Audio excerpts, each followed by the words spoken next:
right, so I'd like to call to order the August 9th, 2023, August 9th, 2023 meeting of the Conservation Preservation Committee. This meeting is being held in a hybrid format. Committee members and the public have the option to attend in person, and we're here in room 24 in Norwood Town Hall, Washington Street, or virtually on the Google Meet platform as noticed on the agenda. As we have members joining this meeting remotely, I'd love to take a roll call vote. So I'll start with Julie Barber Asa. Here. Cheryl Doyle. Here. Maria Galatian. Here. Joe Greeley. Absent. Patricia Griffin-Starr. Here. John Hall. Here. Matt Lane, I believe, is on vacation. And the chair, Catherine Walsh, is present. What about our new member, Debbie Homewood? I think it's, she's not going to be here tonight. I think that the planning committee is having some discussions about the new member and what the transition schedule will be. So I think we'll probably get an update at the next meeting. Okay, thank you. Thanks, John. So the first item on the agenda is the approval of the minutes from the July 12th, 2023 meeting. Has everybody had a chance to review them? Okay. Could I get a motion to approve? Great, Cheryl, Second. thank you. Great, Julie, thank you. Second. Alrighty, so thank you, Cheryl and Julie. If there's no further discussion, I'll take a roll call vote. Julie Barber Asa, Aye. Cheryl Doyle, Aye. Maria Galatian, I abstain. Joe Greeley, are you prepared to vote on the minutes? I know you just came in the door. The minutes from the July 12th meeting? You'll just have to find out when we get to that agenda. Okay, we'll come back to you. I'm here. You are here. Do you want to pause on the meeting minutes from the We're 12th literally voting on of it. July? Actually, I wasn't here, so I'm going to Abstain? Okay, great. Patricia Griffin-Starr, Aye. John Hall, Aye. and the chair votes aye. Great. All right, thank you all. I'd like to note that Joe Greeley is here and present. Here. Great, thanks, Joe. Thanks for having me. Glad you're here. All right, the next item is the 2023-24 CPA application process.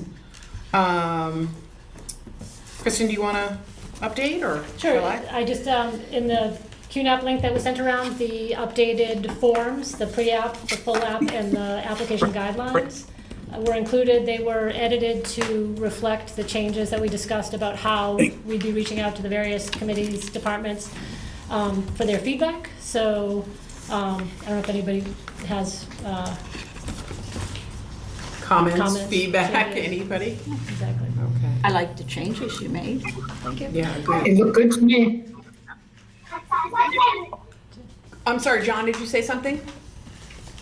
No, I'm just nodding along with what everyone else is saying. Okay, great. Look, I didn't see any problems. Patty, you're muted. But I'm guessing it was the kids playing outside. I was just saying to Kristen, it all looked very good to me. Thank you. Great, great.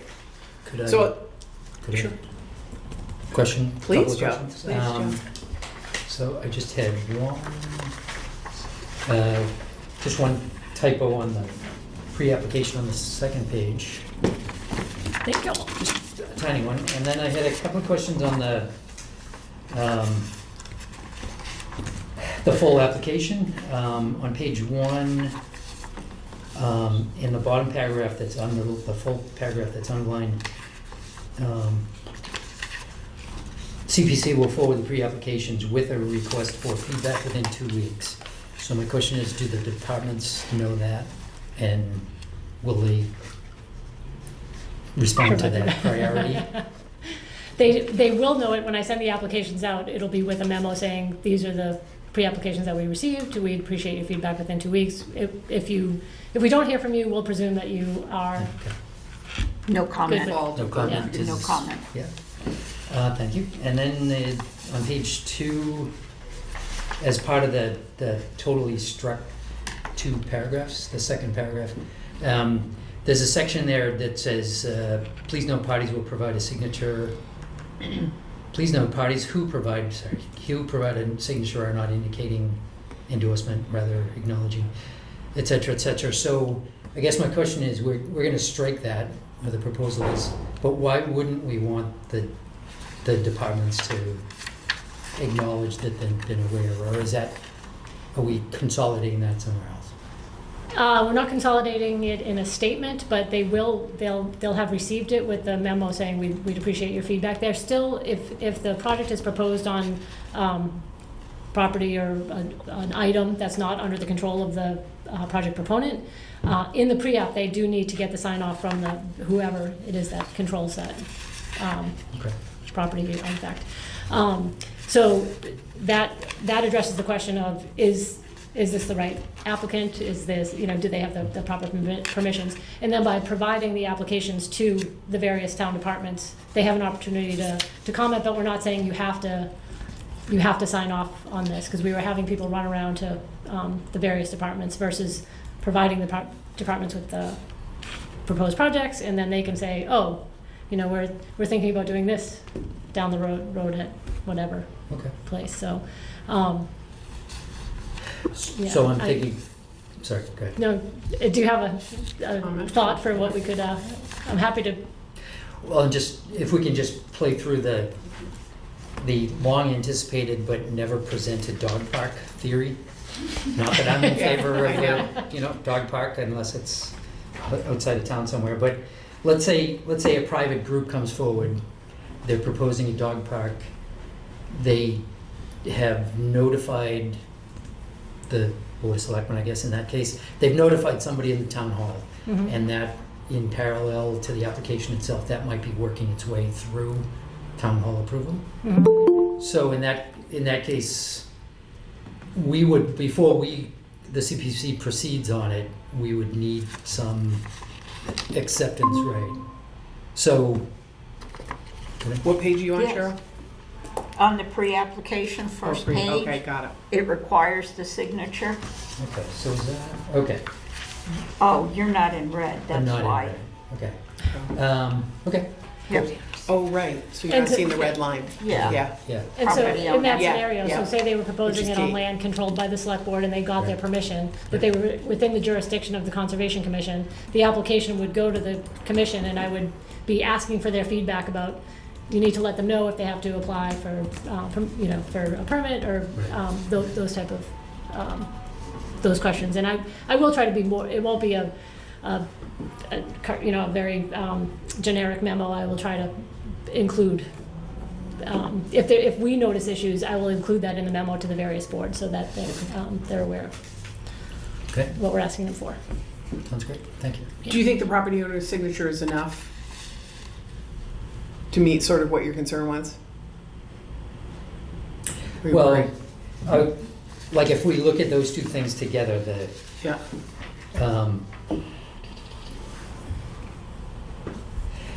like one of the signatures is basically acknowledging the existence of the project, not agreeing with the project, like trying to find the pre-application. Okay. You're welcome. Can you change the oil? Oh my gosh. So what does it say? If the project sponsor is not the property owner, the latter party must sign above indicating acknowledgement of and consent to the proposed Yeah, project. so I guess it's that consent to is really the key, like they acknowledge existence of the project, but consent to the project means that they're on board and Yeah, with the site, with everything related to the project. yeah, okay.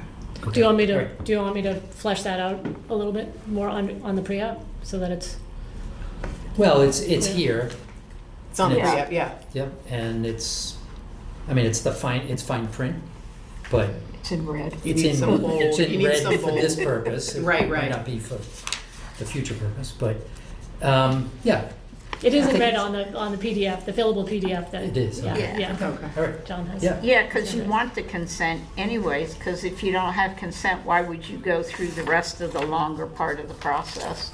Agreed. Yeah. Right, It goes dead in the water here then. yep, Okay, yeah, no, we're good, thank you, Good. thanks. okay. Any other comments on documents? Oh, great. Go ahead, John. Yeah, I'm trying to find a diplomatic way to raise an issue that's been nagging at me for years. And that is, whatever process we have creates a potential for some or many of the parties that are affected to pocket veto a project. No. So no And pocket veto means they haven't actually responded at all. They don't particularly like the project, or worse, they don't like the work that they think they'll have to do to even react to the project. And they are in control because the project can't go forward without their approval. It seems to me everything we do puts the onus on one party or another party to make the signatures happen. And the people who are being asked to sign have no similar incentive or compulsion, if you will, to treat the project seriously. I'm not going to mention things that have gone on in the past that I think came right up to the edge of that, but I think there have been some. And it seems to me that there's really no way around this other than mandating not signatures, but cooperation and having a meeting between the people who want the signatures and the people who are authorized to provide the signatures. I'd be interested in other people's thoughts. Maybe no one else has this concern. So I'm not clear on what the issue was. So are you concerned that the proponents are not Well, having the opportunity? let me to give meet? Okay. Let me give you an example. There are projects in which somebody wants to do something with property that is owned by the town. Now, when we first started out, we didn't realize that this would translate into a very close review by the purchasing folks on whether the budget that we had was realistic, whether it had enough attention to current prevailing wages or had contingency funds, whatever it might be. The point is, there was a party who was technically in the sequence of people who needed to sign, but because we didn't have a pattern at that time of going through those people as often as we needed to, and because they were perennially overloaded with other work that had higher priorities, we were constantly faced with the fact that nobody was in charge of making sure that something got done. And that's one example. It's a recurring example. It's not the only example. And we could take the view that we don't care whether the absence of a signature is after due reflection or consideration or discussion, or whether it's simply a knee-jerk negative reaction. Refusal to sign is refusal to sign, project stops, end of discussion. So are you suggesting we add additional parties for signature, or is that something? No, that's not. Good, I'm Kristen? suggesting that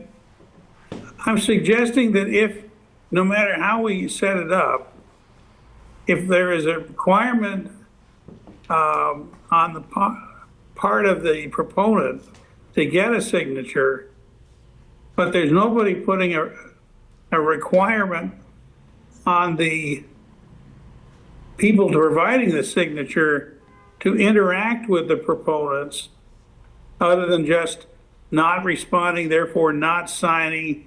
That's what a pocket veto is. And I don't have a solution.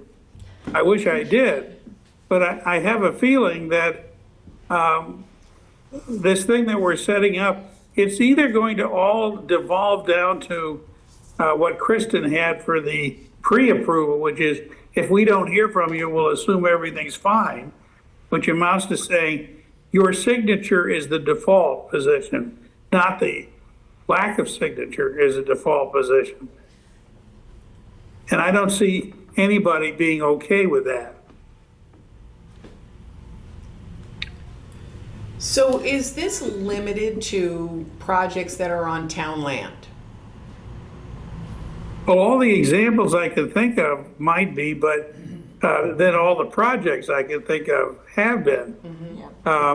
If you're going out and you're trying to develop some new conservation land, and it involves buying some private people's owned land. And, you know, they have just sort of made it known that they're not in the mood to sell, or they're only willing to sell at some price that they've established. There's no dialogue going on, which might move from impasse to agreement. There's simply a failure to sign, leading to, well, this project isn't happening.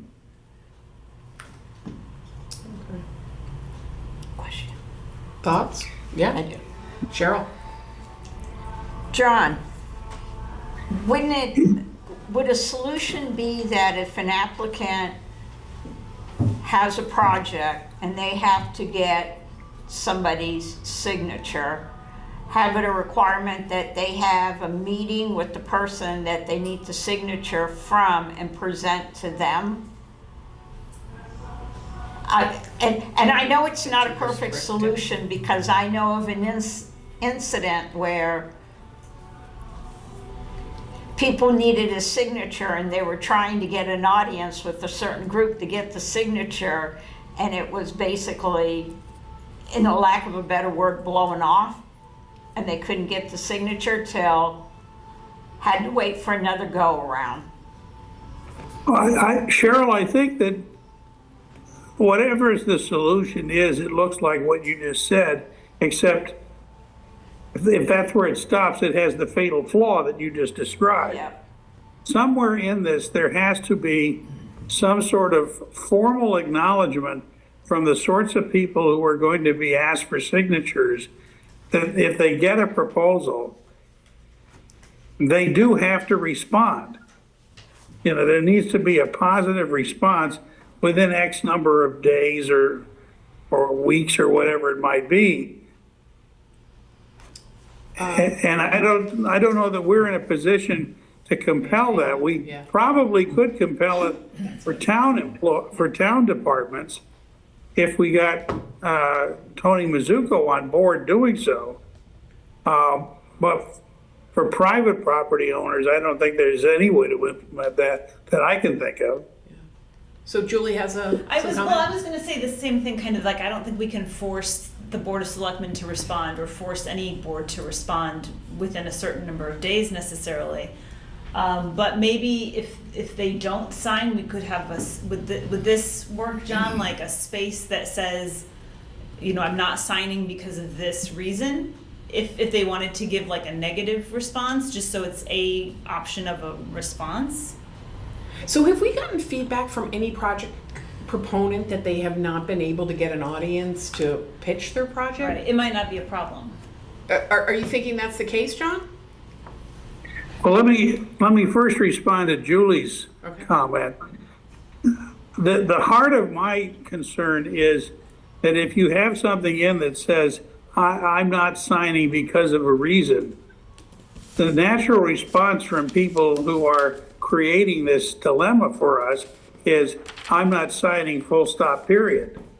They're not going to provide a reason because they haven't thought it through that much, or they don't want to have the real reason appear in print. So we have to have something, if you will, that isn't a matter of how the signature gets stated or scheduled or whatever, but makes it more likely that people can find a way to come together. And I don't know whether there are facilitation methods and the like. I'm sure there are other boards, I'm thinking of the Permanent Building Committee, that have had their own analogies to this sort of situation. And I wonder if any of those people, if we talk to them, might have some thoughts about, A, whether it's really a problem worth worrying about, and B, if it is, what sort of things have they done? Let me just leave it as food for thought. It isn't something we need to act on right now, but it has been bothering me for a while. And I'd love it if the smart people on this committee were thinking about it, and maybe they'll come up with a clever idea. Okay, that's great. We'll put a pin in it. Thanks for the input, John. That's great. So back to the materials. So does anybody have any other comments or suggestions? No, okay. So I don't think we need to vote on this. I think we just No, if concur it- that yeah. they're great. And Okay. I will get them up on the website Great. in advance of September 1, and I'll share the information with Julie to be posted on socials, and Okay. Perfect. Looks Great. good. Thank you. The next item is the community preservation plan update, and I don't think there's a significant update other than I think Cheryl and John were having a quick conversation before the meeting, and so maybe you want to fill us in, Cheryl? Or Pass it across the table. all right. so John and Cheryl and I will meet Yeah. on Monday, and we'll, Yeah. Okay. we'll pursue Yes. that with Great. Okay. more urgency. Yes. Perfect. Okay, and then Is, when is that document required by our process? Does it have to post along with the forms on September 1st? No, it's not referenced until the full application, which is due on November 17th. So ideally, it'll be done by Okay. the end of September, yeah. Okay. great. All right, and the next item is project status reports. Kristen, I think you have a few. I do. Quickly, the Carillon and the ongoing saga with getting the signage done. We had the vendor out. They are getting the design underway. There'll be several signs on the Carillon at the base of the first floor stairs next to the existing Carillon sign, and one at the third floor where it goes up to. So there's been back and forth with Joe and Lee Leach, myself, and the vendors, and so hopefully in the next 2 or 3 months we'll have some beautiful brass and cast bronze signs for the Carillon, and that will wrap up. And there's a significant amount of funding left in that budget that'll come back to in equal proportions to the historic and undesignated fund. Actually, I don't think it's equal, but it'll come back to those two pieces. The Regional Housing Service Organization was a project you all approved, and it's been kind of on hold for a bit as they work with the other communities involved. There are several, that's why it's a regional service organization. They just finalized the intermunicipal agreement, and so as soon as that's signed and distributed to all the parties, they will likely be requesting the transfer of those funds. They've identified a vendor, and they have a set amount of hours, and then they'll be able to pay them out of that account. So that is moving forward, and it's likely that you will receive a follow-up application for funding in the subsequent year. So they'll be using the $10,000 that was approved last year for this current fiscal year, and then we'll likely be looking for ongoing funding of that service in FY25. Okay. Great. The Morse House, they did shore up the foundation of the building over there. And I met with Paul Riccardi, the facilities director, and as of right now, there's a couple of steps that have to be done to get it on the register. And the first thing is to determine if it's eligible for listing on the National Register, which happens at the state level. So there's a form, it's called Form B, that needs to be filled out. I've shared that information with Tony. I'm happy to sit down with her, but it's typically done by the Historic Commission. And just the back and forth with Tony and back and forth with Paul, and I think with guidance from Tony and the subcommittee is let's get that process underway with the state, and then see if we can go on to the national, if they're eligible for listing on the Historic Register, and then they'll revisit the rehabilitation piece. There's a couple of complicating factors. If you start doing work on a building that's up for listing, they will often say we're not even going to look at it till it's all done. So you can't do them simultaneously. So it does seem to make sense to move forward with the state piece first. So Cheryl, maybe you and I can talk, and we can figure out how to get that going. Keep it going, I yeah. know Tony was busy doing this write-up, but She did, and Judith she was- did mention the form that Yep. she needs to get that filled out and get it going, so her and And I. it's 80% of the way there. A Yeah. lot of the information is there.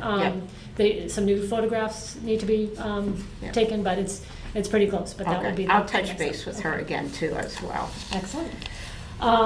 And then the last one, I heard from John Grove today about the fire bell. So he was inquiring about applying for funds for FY '25, and I just responded that there's still $14,000+ in the budget for the fire bell. And my understanding, I wasn't here when this was presented, was that the original funding of was about $30,000. I'm sorry, I had was for the removal of the bell from the Carillon Tower and then to restore and display the bell. So I just told them that I would check in with you all, especially those folks that recall that project coming in, to see if that was in fact the case. It does sound like that would pretty much cover the remaining work, but I just wanted to confirm. I did distribute the original application, and it does seem to reference that it's to rehabilitate the bell for display to the public. So, but just wanted to check in with you all about that before I confirmed anything with them. If I could, excuse me, I did read the original application. That was helpful to have. My recollection though was that the initial, this would be like phase 1 and phase 2, and phase 1 would be to remove it from the Carillon Tower and then find an adequate storage location. And then phase 2 would be to renovate the bell itself and then identify, and then during that time they would identify some site to Final resting home. resting Yeah. home, right? Someplace that was more accessible than the Carillon Tower. That was my recollection, but then reading the application itself, like there's enough gray in the application that one could surmise, just with some of the verbs that were in there, that the restoration in the site where the bell would be finally located was covered by the initial project. Right, it says the project will include site preparation and suitable monument, foundation, and signage. Right. That seems to cover it. Yep. But I knew that when they were applying, they didn't know where it was Right. gonna be. But- They just knew Yeah. it was going somewhere. Yeah. I think one of the and this was my recollection, I think one of the reasons the project, the value of the project was kind of bumped up a little bit was because they had no idea as far as like the crane removal and Yeah. how complex that process would be. I think the storage, in fact, I can still remember Mark Ryan saying, we'll find a home for it in the DPW facility. So I do remember that part of the conversation, but just looking at the application, if we didn't know anything else, if I didn't know anything else, I'd say it's covered, just keep going on the same project. So I don't know if John who John? has his hand up there. Yeah, the way I remember it was that we didn't really discuss the fate of the bell as much when we were reviewing the application as all the other things. And I had the impression that the default plan was take it out, do the work, and put it back in the same place it had always been. Now that idea, if it was ever an idea, stopped being an idea as soon as anyone started discussing what would constitute putting it in a place where it would be displayed and the like. And my understanding was that there have been a lot of detailed discussions involving more than one Norwood entity, including the fire department folks, historically oriented fire department folks, and possibly the Historic Society, who have been debating alternatives and had come up with something like a consensus for where they thought it ought to go. Now, my guess is that all of this was more informal and outside our direct scope of awareness, and the result being that we don't really know what people who are most involved with the project would like to see done with the bell. I don't believe that they have the put it in DPW idea. I don't think that's been on the table for quite some time. But we also don't know whether the amount of money that was in there is in any way congruent with the amount that would be needed to put it in any of the sites that are being seriously considered now. So I can see providing with information regarding the amount of money still left in there that appears to be there to complete or to start or to move some distance in the process of getting the bell restored and in its final position, but that there will probably need to be at least a revisiting of the budget, as Joe was saying, under phase 2 kind of thinking. And that would only take place after there is a true consensus and agreement on where that final place should be, along with a budget for what would be required to put it in that place in a restored condition. So, Now, where does that, if you buy into anything I said, Kristen, what does that leave you in position to do, to get back to John? so can I jump in before, and then Julie, I think, or Patty wanted to jump in. So my recollection is the bell was not going to go back into its original location, that it was going into a storage location for the second phase of the project, which is to get final consensus from interested parties about where it was going. So, Patty, you want to jump in? Yes, back when they first proposed this, I met with firefighter Chisholm and at the time Chief Dave Hayes. And they had drawn up some pictures and they were hoping to put it in front of the firehouse, even though there is already a bell Right. there. They had some drawings actually put together, and that was their plan. But you're right, Catherine, that they need to rehab it first. But that was your idea, is where they wanted it to go at that time. So, is the bell out of there and in storage now? So, I mean, maybe sort of in my mind, the scope of the project is complete, right? And so maybe they should close that out, return the funding, and come back with a second project, which is, Julie, jump in? Well, Which no, I is, was going to say, just based on that application, and I think Yeah, I I just agree. closed it, because it covers. says foundation and Yep. it's covered. I mean, So- I guess we could go back to like the text of what town meeting approved, but the application itself says foundation to display it publicly. Yep. So for me, that's enough that if they can skip phase 2 and I feel like it's streamlined enough and Yeah. clear enough that I don't think they need to jump through all these additional hoops, and the sooner we back. display it, the better. Yeah, because otherwise it's a delay process, and the wording is, it's going on a foundation, Yeah. it's just where's the foundation going? Right. And I think that they kind of scrambled. I think they didn't have a place initially because they were kind of scrambling to do it since the restoration of the Carillon bells were happening Yeah. anyway. And they were just like, while this is happening, let's wrap it up at the same time to save the money. But they wanted to find the location later, which Yeah. makes sense. Like, Yeah. I think that that's fair. Yeah, get the bell out so of are you thinking there. we should reach out to them to see if they've locked down a location and could they use the money to do the, like, pre-existing work, or? Has it been Preparation. restored? What did they exactly ask? Oh, it hasn't been, yeah. They were planning on coming back. I don't think they realized that there was $14,000 Gotcha. remaining in the Right. budget, and so they reached out about when the application process would open. So I responded to them and told them when, and said, by the way, there's $14,000 left in the So, I project mean, budget, and Maybe they were under the same impression as you Yeah. and Catherine, but because their scope includes the foundation, yeah. I personally am fine with it, but Yeah. So it's I not don't know. restored.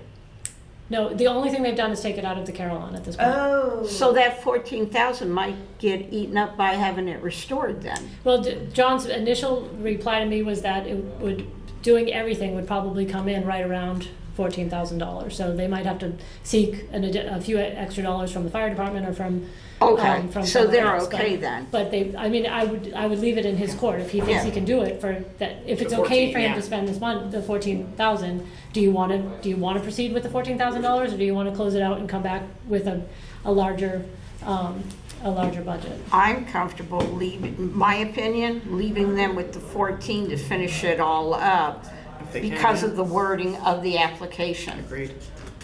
John? I think we're going to have to be a lot more specific and clear in our communication to them than just saying we've got 14,000 left over. Why don't you see if you can do everything you want to do with that? what I would do is have a note that says, when the project was originally conceived, the disposition of the bell was covered by the budget up to the point where it was stored. A phase 2 for the project was discussed and anticipated, but never proposed or approved. Therefore, whatever you want to do with the bell is an example of phase 2. We would like a proposal on phase 2 to get the bell to the display point with all the work required to do that. And there is $14,000 left from the phase 1 budget that appears to have been intended for this work. And that money is available to include in your phase 2 budget.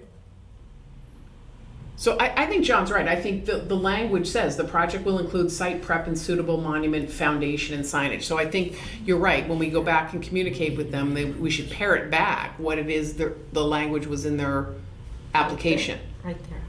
So Kristen just pulled up the vote. For town meeting. Fire bill storage or any action. Okay. So Extraction, it's storage. totally sort of a Extraction. Or snapshot. take any other action in the matter. So this Which- didn't even say restoration, Right. Yeah. but it says restoration in the original proposal too. So, Rehabilitation. Sorry, Yeah. what was the date of that town meeting? That was, What year? 21. One was the report. sorry, hold on, So then, You would need the actual article. May 10th of 21. oh, the actual article. Yeah, because you know how you have the regular sheet and then you have the yellow sheet and they're always worded different. Yeah. One's more detailed and one's more summarized. So this was the actual vote, based on the recommendation of you guys can read it. I'm concerned that if we simply send back to them the exact language of what was approved, and maybe a mention of how much money is still left in the project budget, they're going to have a lot more questions than answers. I mean, for one thing, we've just spent several minutes debating alternative interpretations of what is and isn't covered by the language that was approved at town meeting. And I can imagine that they would want to know, where did you land on that? And what remains to be done in order to get it to the point which we intended as the final point for the display of the bell. So I would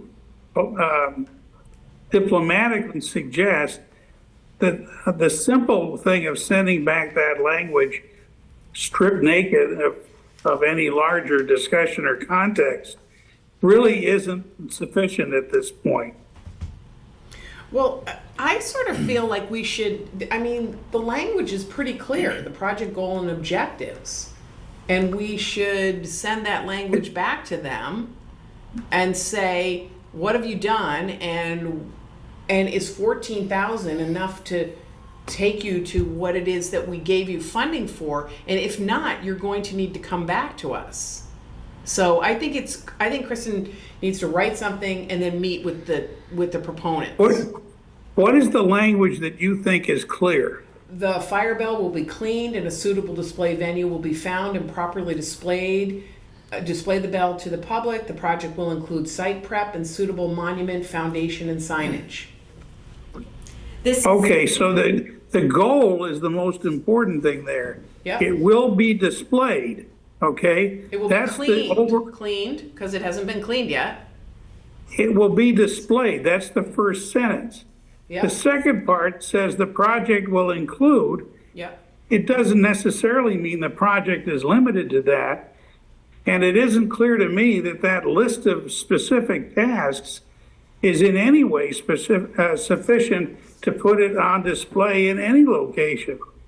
So I really do think that we need to have something more as an annotation to the town meeting language to give these people a reasonable chance of knowing how to respond and move forward. But don't you think that that's the proponent's responsibility based on the application that they submitted? Like, I don't know why it's for us to be prescriptive about what it is that we want them to do. So I think what we need to say. I'm not so- proposing that we be prescriptive about what we want them to do. I want to be prescriptive about the fact that we recognize that there may be a gap, there may not be a gap between the stated goal here and the specific tasks that were listed. A generous interpretation of those tasks means that they cover everything. And some of the people who've been speaking tonight have taken that position. A less generous interpretation would suggest that there is other work to be done. And so I think we are not in the same place we were when this was debated and voted on. We have a better understanding of what's involved, and I'm sure they do too.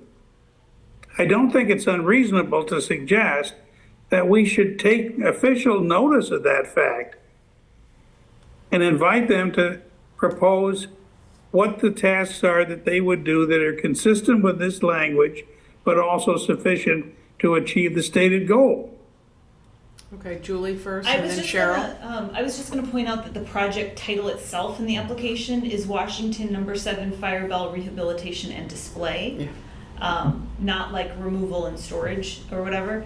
But John, I guess what I'm wondering from you is, are you saying that you want them to just come back and tell us what they're doing, or are you saying that you want them to propose a new project and close this project? I want them to describe the work that they think we agreed to by virtue of having used that title and used that title for the task. And whether there is anything more than the tasks that were in that original task required to do that, and whether there are any funds required beyond the $14,000. Or can they, in fact, simply take that money, do those tasks, and interpret them generously enough that it gets it to the point where it's actually to be displayed. Gotcha. Makes Okay. sense. Yeah. Cheryl?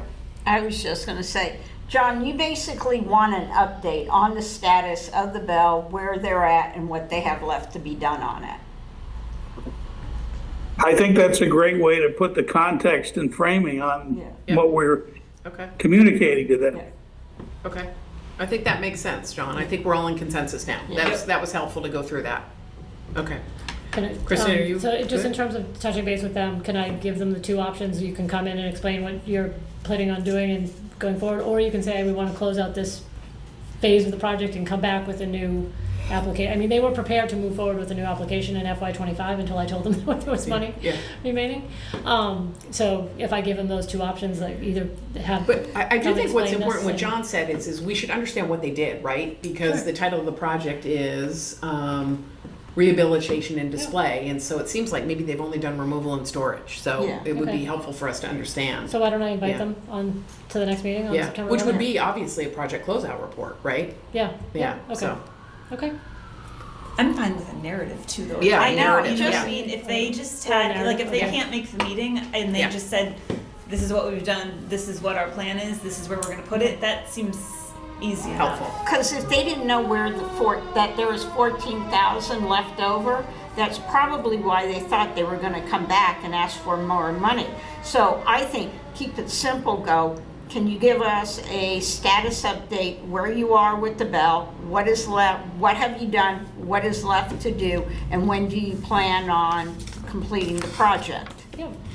And is Michael Chisholm, is he like active? Like, I mean, the fact that they don't know that they have 14,000 is a concern to me. Like, who's actually running the project, right? Is anybody else concerned about that? Okay. So, That's been a problem since Okay. the beginning. Yeah, so. Catherine? Yeah, Yeah, Mike Chisholm is the fire department historian. historian, okay, great, thank you. So is he the right person for us to engage with, Patty? Okay, got it, all right. All right, And he's been copied on the emails from Yeah. John, so I'll communicate Okay. with the two of them. good. Okay. Any other thoughts or input on that? I'm just wondering whether you should treat Mike Chisholm and John Grove as sort of co-leaders of the project, Yep. so that you at least communicate with both of them, even if one is the principal addressee and the other is a CC. Yep. Okay. I see Patty shaking her head. I don't think we can dictate that, John. I think that's beyond our purview. It's up to the proponents of the project to decide who they want to confer with, in my opinion. I thought I was helping clarify who the proponents are. I mean, Well, the proponent on the application is Michael Chisholm. only Michael Chisholm? Yep, looks like it. But John signs it But then go. on behalf of, Okay. yeah, Yeah, The But fire then- department? yeah. But then if you go, sorry. That committee. No. So the fourth or fifth line down, name of applicant, contact person, Mike Chisholm. But then if you go 2 more rows down, it says committee affiliation, Committee for the Restoration of Washington House, Sevens Bell. So theoretically, there was a committee. It might have been Mike and John, but that's still a committee. Well, why don't we send the letter directed to the committee that you just named and use Mike as the contact person? Good idea. Makes sense. Awesome. Okay, Kristen, you're clear? Crystal clear? All right, great. All right, next item is the finance report. Joe Greeley? So when last we met about a month ago with Meg LeMay and the accounting staff, they were up to their neck and in the midst of the year-end close. So most of the steps, the rollover of the any unused funds from FY '23, and just kind of setting the table for FY '24, most of those steps would be undertaken either during the year-end close or right after year-end close. So other than us tracking projects, even if we gave the accounting staff a notification that a project has closed, if we gave them that tomorrow, then that would be a FY '24 transaction. So we really would not take place until FY '24. So Kristen, unless you have had subsequent conversations, I think no news is good news theoretically, but we're just moving on.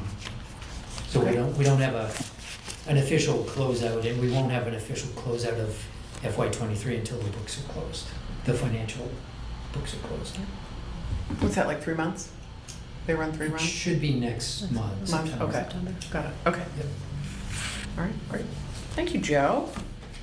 The next agenda item was the election of officers, and we're going to table that until the next meeting, till we hear back from the planning board on their thoughts. And next item, other business. Kristen? Yeah, so a couple of things. The CP3 reports are due mid-September. That's the state reporting form. I could bring I just write up the description and fill out the prompts in their database. But if it's okay with you all, I will probably put a draft together and email it out. And then if people have feedback, you can just send it directly to me, and I would then redistribute a final copy. I'd love to get that in the next few weeks. And it would prefer not to wait till the 11th where it's due that that Friday. What was it? There was something else on the notes that I'm drawing a blank on. Agenda software? Oh yeah, so Yeah. finally got Patty I know. up and running on the agenda software. So hopefully, but for the next meeting, it's been quite a slog. But it looks like everybody is set. So hopefully for the next meeting, you'll all get an email notification from Diligent that the agenda has been shared, and the links to all the materials will be within the agenda. So I think we're there. Could you remind us when the next meeting is? September 11th. Nice segue. That was the last item, September 11th. Yes, Stay out of tall buildings. yes. Oh, no. Okay. All right, does anybody have anything else they want to add, discuss? Sure. Patty. All right, I do. Sorry, Patty. Patty? September 11th is a Monday. Yeah, do you mean the 13th? Oh, okay. Yes. I think it's the sorry. 13th. September 13th. 13th? So the ninth is Norwood Day, and I had that in my mind as the Monday, okay. but, okay, yes, it's the 13th, September 13th. Good catch, thank you. Thanks. All right. Motion to Motion to adjourn, Cheryl, second. Second. And we'll do a roll call vote. Julie? Aye. Cheryl? Aye. Maria? Aye. Joe? Aye. Patty? Aye. John? Aye. And the chair votes aye. All right. Thanks, everybody. Yeah. All right.